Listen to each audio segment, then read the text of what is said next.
आजकल हम सब इस अमृत सागर में स्नान कर रहे हैं।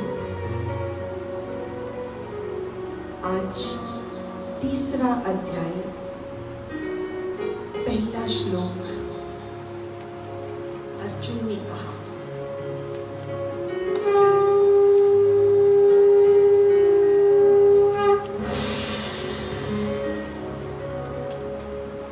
अर्जुन ने कहा, हे दुष्ट जनों को दमन करने वाले श्री कृष्ण, यदि तू कर्म से ज्ञान को श्रेष्ठतर मानता है तो हे केशव, तू मुझको घोर कर्म में उग्र शास्त्र कर्म करने में क्यों लगा रहा है?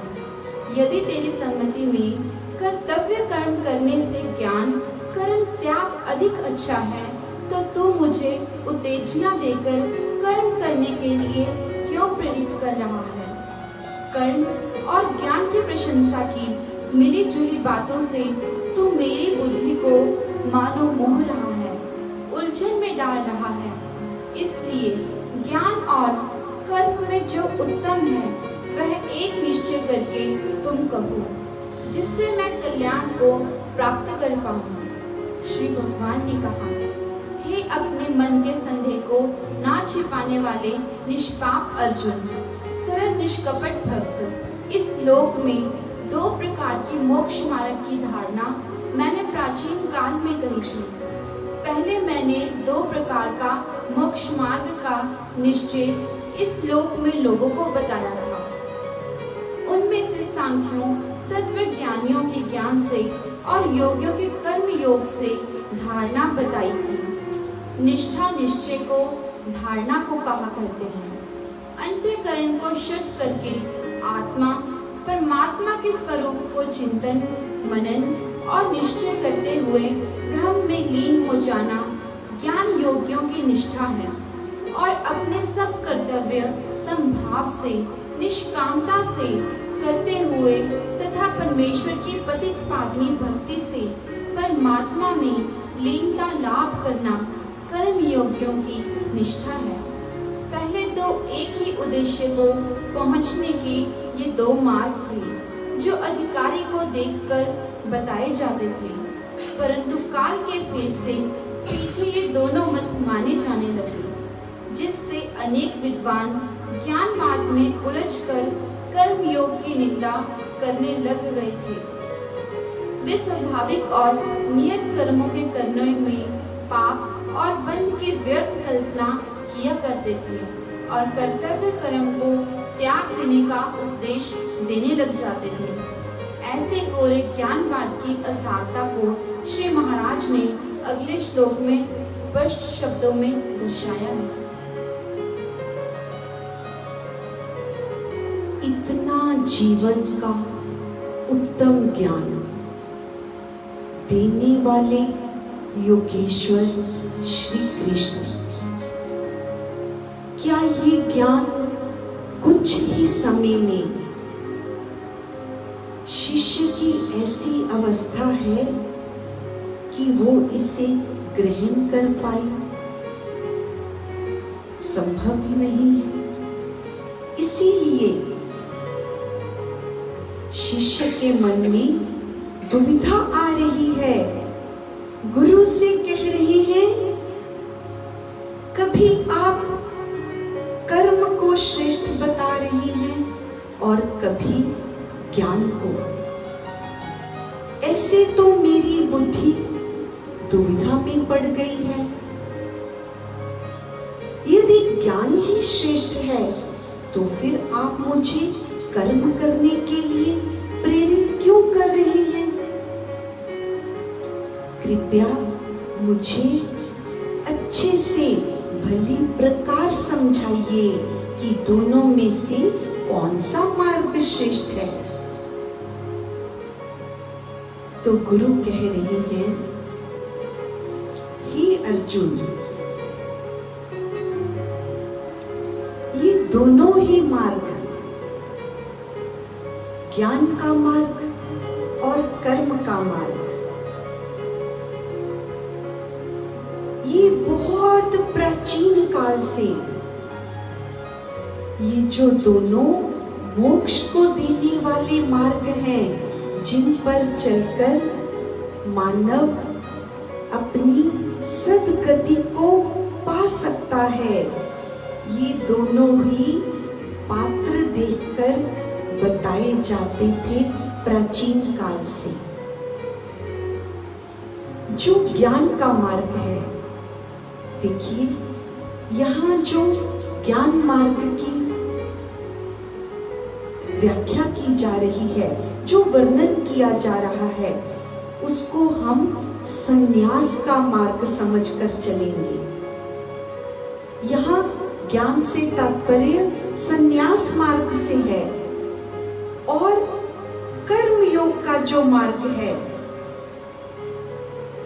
इसकी धारणा अलग अलग पात्रों को देखकर बताई जाती थी कि आपको कौन से मार्ग पर चलकर ईश्वर की प्राप्ति हो सकती है।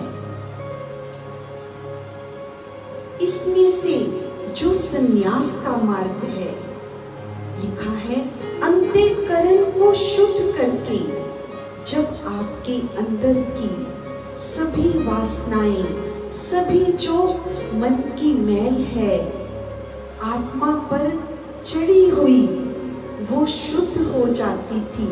जब मानव ये माया मोह, लोभ मोह से ऊपर उठ जाता था और वो केवल आत्मा परमात्मा के चिंतन, मनन और निश्चय करते हुए ब्रह्म में लीन हो जाता था।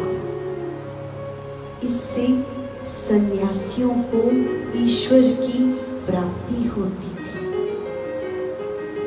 संसार से कुछ हट गए। ये जो संसारी कार्य हैं, इन सब से निवृत्त होकर वो केवल और केवल परमात्मा की भक्ति और ध्यान में लीन हो गए।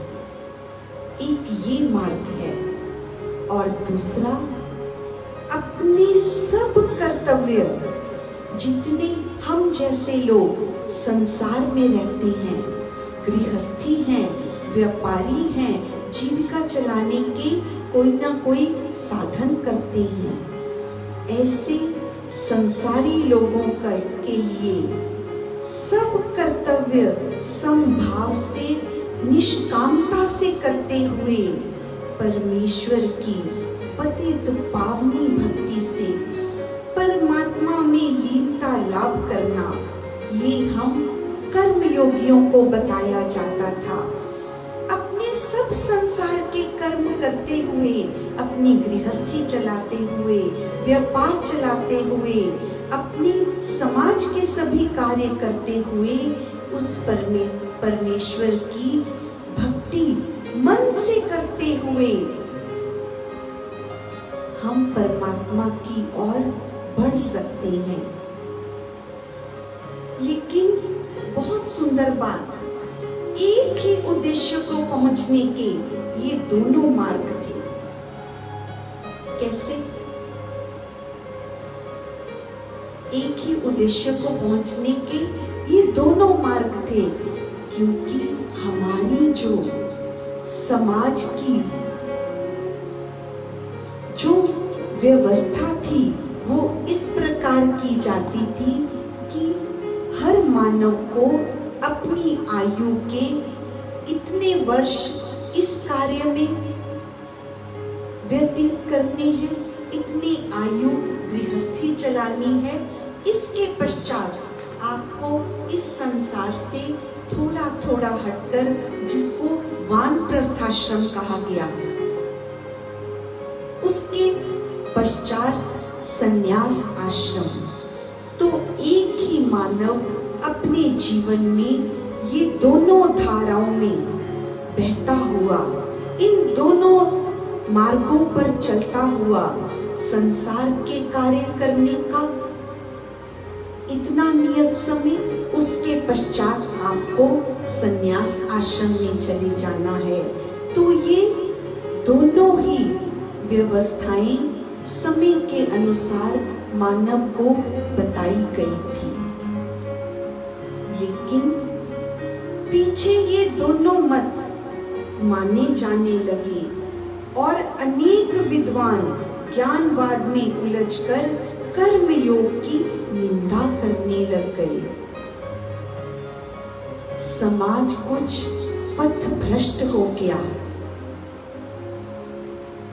और इतना भ्रष्ट हुआ कि ज्ञानवाद की कर्म की निंदा कर वो पाप लगेगा, बंधन होगा, ऐसी व्यर्थ की कल्पना करने लगे और कर्मों के त्याग का उपदेश देने लगे। ऐसे ही ज्ञान की असारता को श्री कृष्ण गीता जी में यही ज्ञान दे रहे हैं। उसका जो निरर्थक सार है वो बता रहे हैं।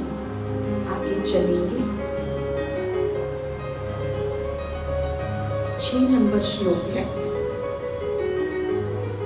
और कर्मवाद को सृष्टि नियम के विरुद्ध बताकर महाराज ने कहा, जो जन हाथ पांव आदि कर्म इंद्रियों को कर्म करने से रोककर इंद्रियों के विषयों को मन से चिंतन करता रहता है, वह मूढ़ आत्मा मनुष्य मिथ्याचारी कहा जाता है। जो मनुष्य वाणी से वचन तो नहीं बोलता परंतु मन से दूसरे मनुष्यों का अनिष्ट चिंतन करता रहता है, वार्तालाप के लिए कामना करता रहता है, वह मिथ्या आचारवान है।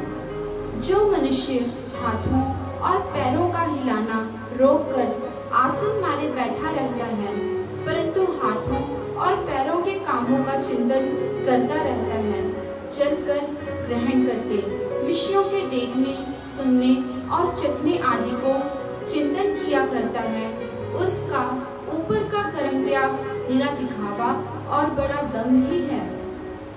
कर्म इंद्रियों को रोककर मन का संयम ना करना झूठा आचार है, परंतु जो विवेकी आंख आदि 5 ज्ञान इंद्रियों को मन से वश में करके असक्त होकर कर्म इंद्रियों से कर्म योग करता है, वह बहुत ही अच्छा है। सांसारिक पदार्थों के उपभोग में ही तन को मग्न रखना आसक्ति है। ऐसी आसक्ति का ना होना ही असक्तता है।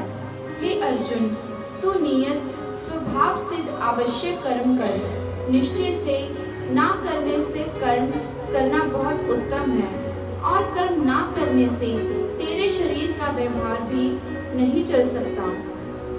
जन्मते ही मनुष्य का जो संबंध माता पिता बंधुजन से तथा क्रमश आयु की बढ़ती में पत्नी पुत्र पुत्रियां आदि तथा देश और समाज के साथ हो जाता है, वह नियत संबंध है।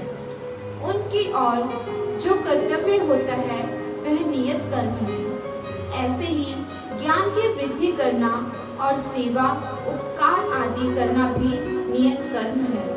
जो कर्म करना मानव समाज के लिए नियम मर्यादा में निश्चित बंधा हुआ है वह नियत कर्म है।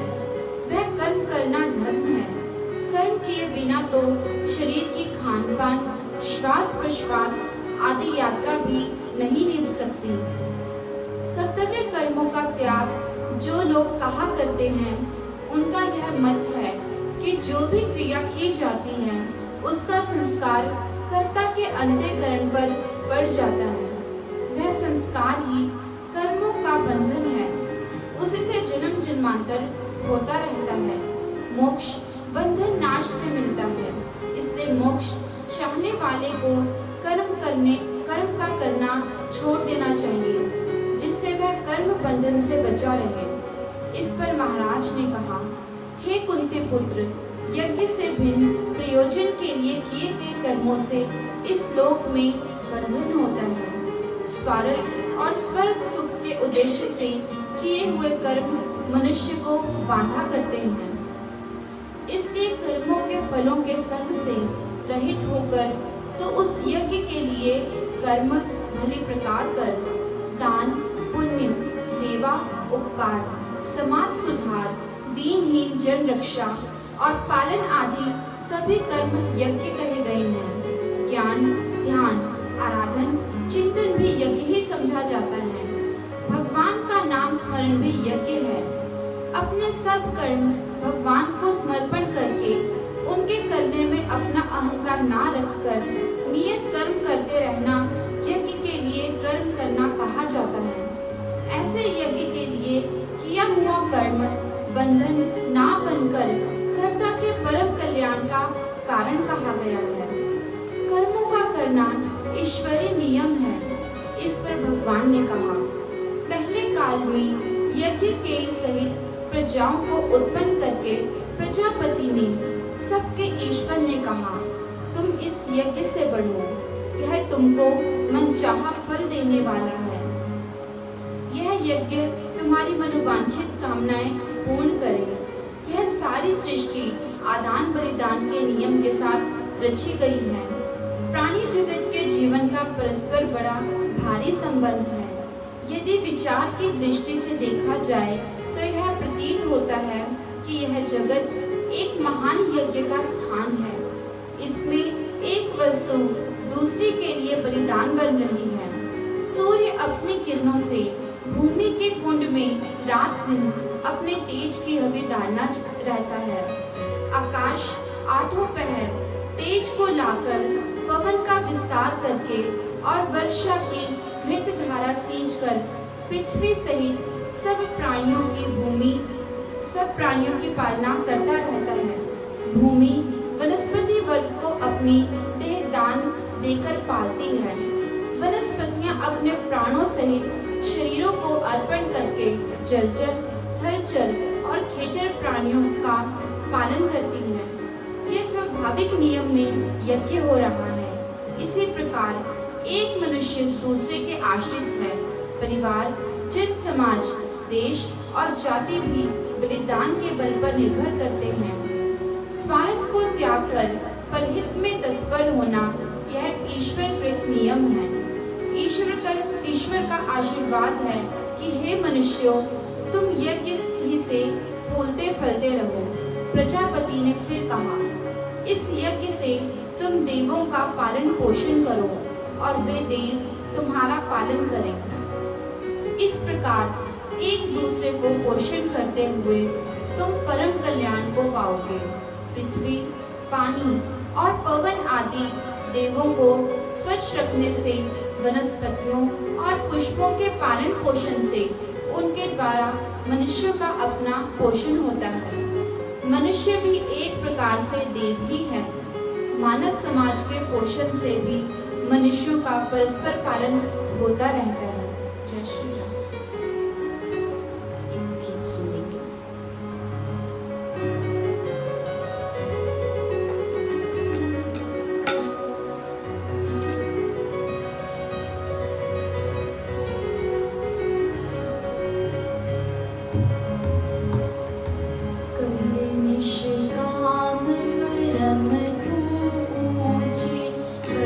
निष्काम कर्म तू ऊंचे,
अकर्मवाद मतलब कर्मों को न करना।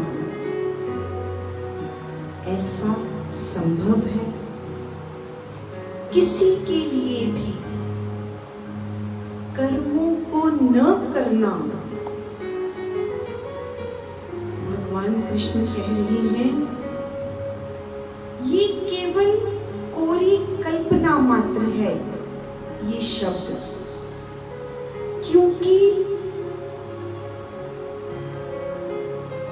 ऐसा संभव ही नहीं है। इस सृष्टि में बिना कर्मों के कोई रह ही नहीं सकता। हमारे अंदर रक्त का संचार जीवन से मृत्यु तक चलता ही रहेगा, सांसें आती ही रहेंगी, हृदय हमारा धड़कता ही रहेगा। तो फिर कैसे संभव है कि हम कर्मों को होने से रोक पाए? तो अकर्मवाद को सृष्टि नियम के विरुद्ध बताकर महाराज ने क्या कहा? जो जन ये सोच लेता है कि मुझे कर्म नहीं करना, अपने हाथ पांव रोक कर बैठ गया, मुझे आज कोई कर्म नहीं करना, मैं एक ही स्थान पर बैठा रहूंगा, क्या इतना करने से कर्म रुक जाएंगे? केवल हाथों और पैरों को रोकने से कितने कर्म रुक जाएंगे? क्या हमारा मन बुद्धि कर्म करना बंद कर देगा? पर कितनी अज्ञानता समाज में फैलती चली गई। हमने कहा आज हम उपवास रखेंगे। क्या अर्थ निकलने लगा उपवास का? रखते हैं ना हम में से कई लोग। आज हमारा पूरे दिन का उपवास है, क्योंकि हमें बताने वालों ने बताया ये उपवास पूरा दिन रखने से आपको ये मनोकामना आपकी पूरी हो जाएगी। किसी ने कोई कारण बता दिया, इससे हमारे पति की उम्र लंबी हो जाएगी, इससे हमारे बच्चों की उम्र लंबी हो जाएगी, जो भी अलग अलग कारण बताए। जरा हम ध्यान देंगे, शब्द कहा उपवास रखेंगे, शाब्दिक अर्थ क्या है? उप मतलब समीप, वास मतलब बैठना, वास करना, रहना। शब्द का अर्थ ये था जो ऋषि मुनियों ने कहा, परमात्मा के समीप बैठेंगे। आज हम उसका सिमरन करेंगे, उसका ध्यान, उसका चिंतन करेंगे, अपने आप को परमात्मा के समीप बैठा अनुभव करेंगे। और संसार में चलते चलते उसका अर्थ क्या बना लिया? उपवास का अर्थ हो गया हम आज निराहार रहेंगे। निराहार रहने का उपवास से कोई संबंध नहीं है। करना क्या था, करने क्या लग गए। और जो तुम उपवास करते, उस दिन परमात्मा के ध्यान चिंतन में बैठते, तो परमात्मा के समीप जाते हम। लेकिन हमने क्या किया?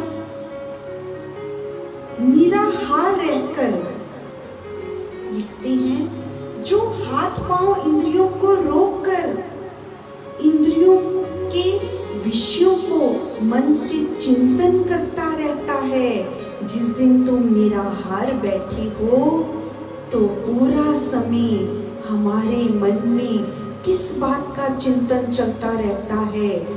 हमारे मन में उसी आहार का चिंतन होता रहता है जो आज हमने नहीं करना। अन्य दिनों में जिस दिन हम अपना रूटीन में भोजन करते हैं उस दिन हमारे मन में ऐसा चिंतन नहीं रहता, लेकिन उस दिन उन विषयों का चिंतन और अधिक बढ़ जाता है जिस दिन हमने मन में ये धारणा कर ली कि आज हम भोजन नहीं करेंगे। जो मनुष्य वाणी से वचन तो नहीं बोलता, जिस दिन मन में ये धारणा कर ली कि हम मौन रखेंगे,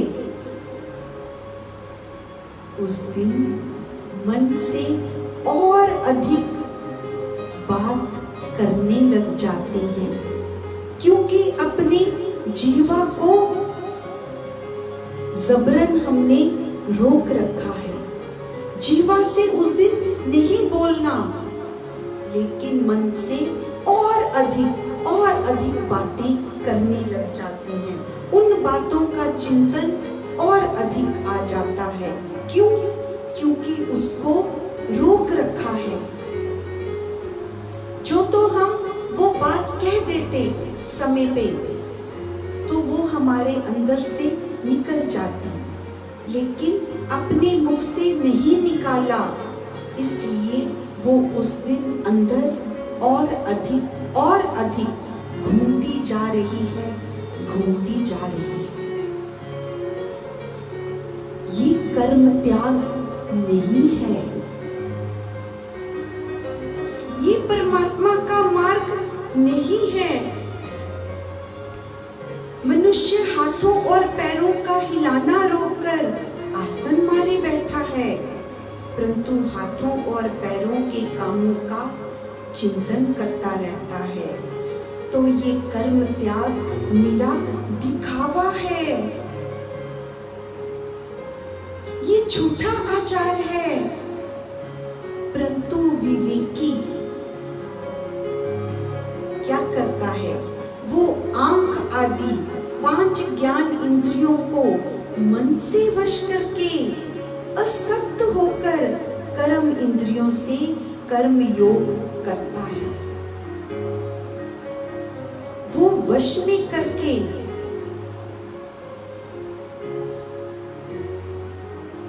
उसका त्याग नहीं कर सकता, लेकिन असक्त होकर कर सकता है। सांसारिक पदार्थों के उपभोग में ही तन को मगन रखना आसक्ति है। जरा ध्यान देंगे इस पंक्ति पर। मुझे ऐसा अनुभव होता है कि ये जो पंक्ति है, सांसारिक पदार्थों के उपभोग में ही तन को मगन रखना आसक्ति है। ऐसी आसक्ति का न होना ही असक्तता है। केवल इतनी पंक्ति में, ये एक पंक्ति में गीता जी का सार छिपा है। जरा ध्यान देंगे हम। जो हम संसारी पदार्थों में अपने मन को लगाते हैं, हमारा मन उसमें विचरण करता है, वो आसक्ति है। और जो हमारा मन, चाहे हमारा शरीर वो सब कर्म करता है, पर हमारे मन से उसकी अटैचमेंट, उसकी आसक्ति नहीं है, वो असक्तता है, वो कर्म त्याग है। उदाहरण के लिए एक छोटी सी कथा आती है जिससे हम ये भाव समझ पाते हैं। कथा ऐसा कहती है कि महारानी रुक्मिणी, उनको ये सूचना मिलती है कि महल से कुछ दूरी पर यमुना पार करके महर्षि वेद व्यास जी का आजकल डेरा वहां लगा है। वहीं पर कुछ समय के लिए महर्षि साधना करने के लिए यमुना पार जंगल में रुके हैं। तो उसके मन में ये भाव आया कि मैं स्वयं महर्षि वेद व्यास जी को भोजन कराने जाऊंगी।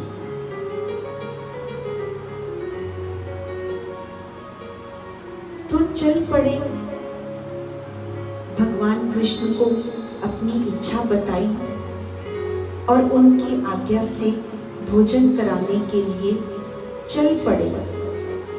लेकिन क्या देखते हैं, जब यमुना किनारे पहुंचे तो यमुना का जल बहुत उफान पर है, जाने का साधन नहीं हो रहा पार करने का। तो वापस आकर प्रभु कृष्ण से कहने लगे कि मैं महर्षि की सेवा में जाना चाहती थी, लेकिन यमुना को पार करना बहुत कठिन हो रहा है। आप परमात्मा से प्रार्थना कीजिए कि मुझे जाने का मार्ग मिल जाए। तो प्रभु कृष्ण ने कहा, ऐसा करो, तुम यमुना किनारे जाकर प्रार्थना करो कि हे यमुना के जल, यदि मेरे पति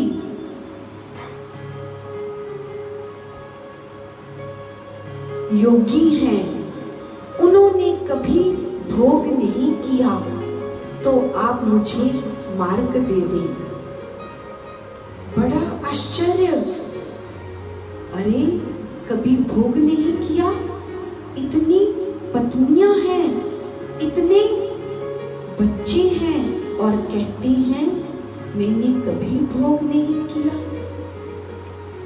लेकिन महर्षि की सेवा में जाने की शीघ्रता है, इसलिए बिना कुछ कहे चल पड़े। ऐसे ही यमुना किनारे यही वचन कहे और यमुना ने मार्ग दे दिया। कुछ समझाने के लिए कथाएं होती होंगी, सच भी होता होगा। तो पार कर महर्षि वेदव्यास को भोजन कराया। उन्होंने भरपेट भोजन किया और सेवा का आशीर्वाद भी दिया। लेकिन जब भोजन कराकर महारानी रुक्मिणी चलने लगी, तो फिर याद आया कि यमुना पार कैसे करूंगी। तो महर्षि से कहा कि यमुना का जल बहुत उफान पर है, मार्ग नहीं मिलता, आप कुछ उपाय बताएं। तो उन्होंने कहा, आते समय कैसे आए थे? तो महारानी ने सारी कथा कह सुनाई।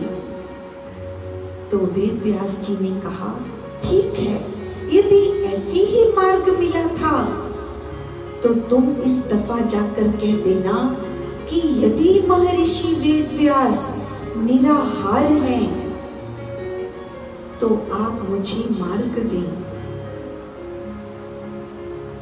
आश्चर्य का ठिकाना ना रहा। अभी अभी मैंने इन्हें भरपेट भोजन कराया है और ये कह रहे हैं महर्षि यदि निराहार हैं तो यमुना तुम्हें मार्ग दे देगी। इसी शंका को मन में लिए हुए चल पड़े वापसी के लिए और ऐसा ही कहने पर यमुना ने मार्ग दे दिया। वापस आए, मन में इतना बड़ा संशय लेकर अपनी शंका के निवारण के लिए प्रभु कृष्ण के पास आए। हे देव, मेरी इस शंका का समाधान कीजिए। आपने कहा मैं योगी, मैंने कभी भोग नहीं किया। किया। और महर्षि वेदव्यास कहने लगे, भोजन करने के पश्चात भी मैं निराहार हूं। ये क्या है? इसका क्या है? तो यही बात, यही अर्थ योगेश्वर कृष्ण ने उस समय कहा। संसारी पदार्थों के उपभोग में ही तन को मगन रखना आसक्ति है। जो भी मैंने संसार के कार्य किए, चाहे संतान उत्पत्ति की आसक्ति के,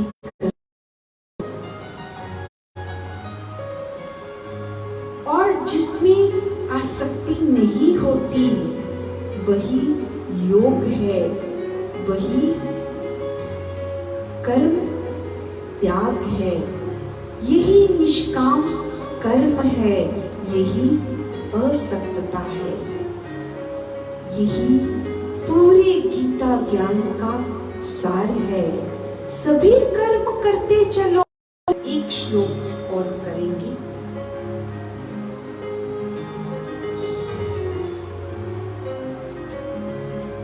श्लोक नंबर 20।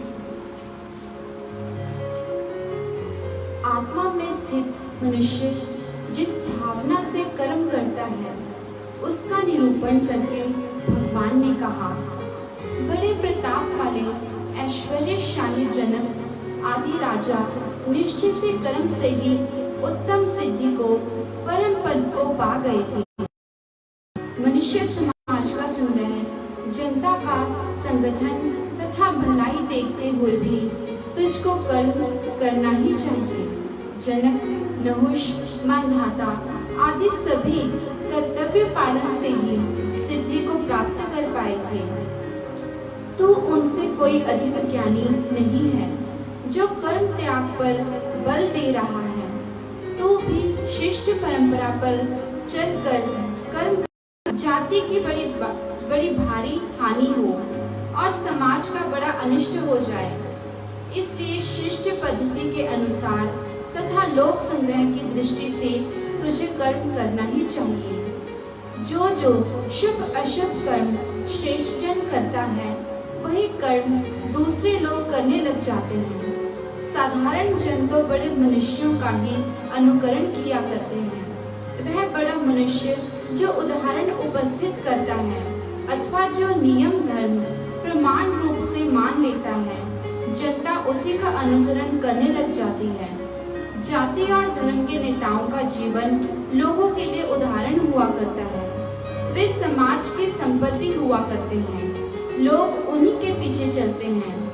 उनके धर्म कर्म का, वेशभाषा का और आचार व्यवहार का लोग अनुकरण किया करते हैं।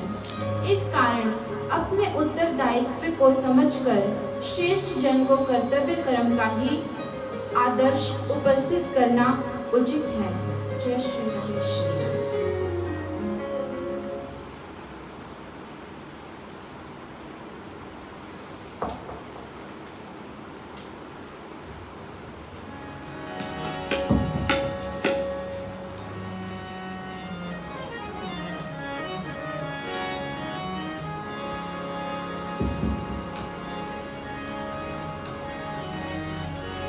प्रभु श्री कृष्ण का ज्ञान यही है। प्रभु श्री कृष्ण का ज्ञान यही है। प्रभु श्री कृष्ण का ज्ञान यही है। शुभ कर्म सुंदर कर लो, का ज्ञान यही है। शुभ कर्म सुंदर कर लो। श्री गीता के पाठ को सुनकर, श्री गीता के पाठ को सुनकर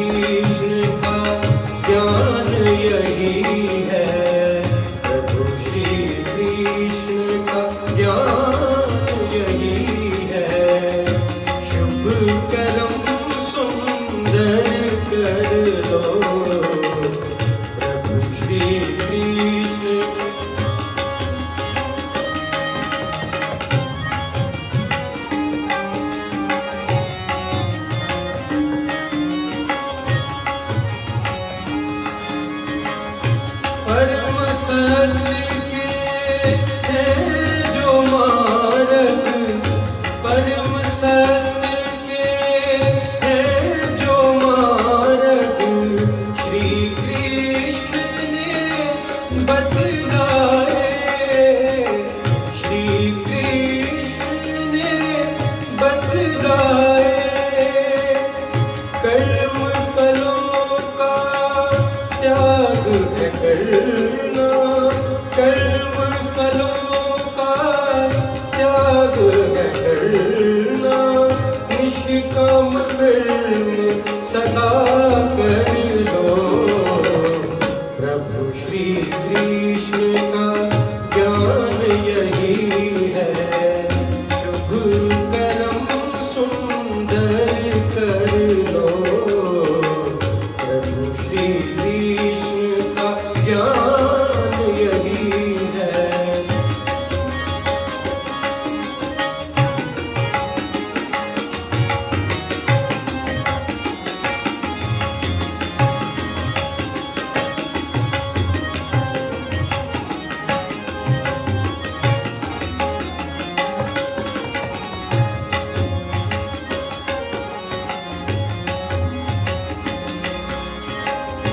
मोह ममता स्वार्थ को त्यागो, अहंकार से मुख मोड़ो, अहंकार से मुख मोड़ो। घृणा नफरत तुम करो ना किसी से, घृणा नफरत तुम करो ना किसी से।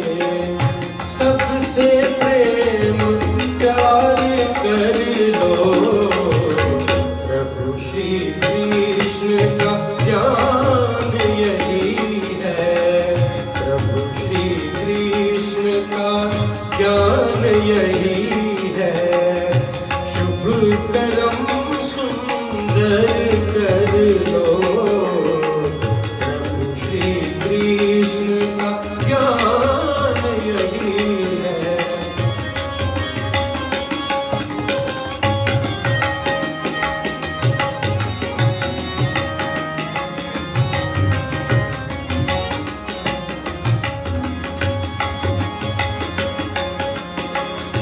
गीता का उपदेश यही है, गीता का उपदेश यही है। अमर आत्मा सब में है, अमर आत्मा सब में है। सुख शांति आनंद मिलेगा, सुख शांति आनंद मिलेगा। मानव मन को शुद्ध कर लो, प्रभु श्री कृष्ण का ज्ञान यही है। प्रभु श्री कृष्ण का ज्ञान यही है। शुभ कर्म सुंदर कर लो, प्रभु श्री कृष्ण का ज्ञान यही है।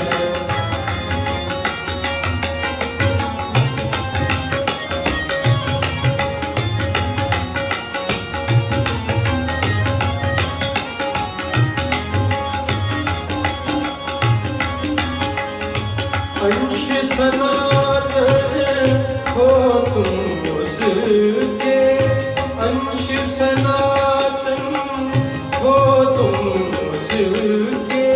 अजर आत्मा हो तुम हो, निर्भय और निर्वैर बनो तुम, निर्भय और निर्वैर बनो तुम।